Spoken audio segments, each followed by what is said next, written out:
Ellsworth invited community members to explore the town's history today with a series of community walks. Jane's Walk, as it's known, is an annual global event inspired by the work of community activist Jane Jacobs.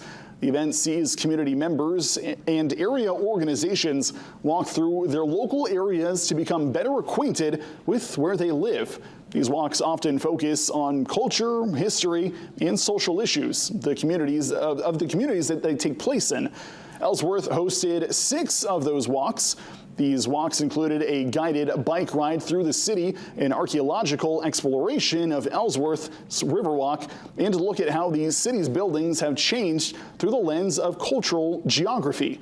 The event provided an educational opportunity for community members of all ages as young historians learned how to view their community in a new light, while older community members could take a step back and see how their home has changed.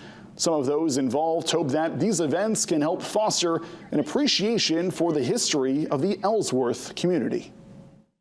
A lot of people have had family that have lived here for generations upon generations upon generations. They might have worked at the foundry or the grist mill or the shingle mill or something like that, and so it helps to deepen community ties and family ties.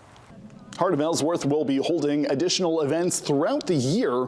For more information, you can visit heartofellsworth.org.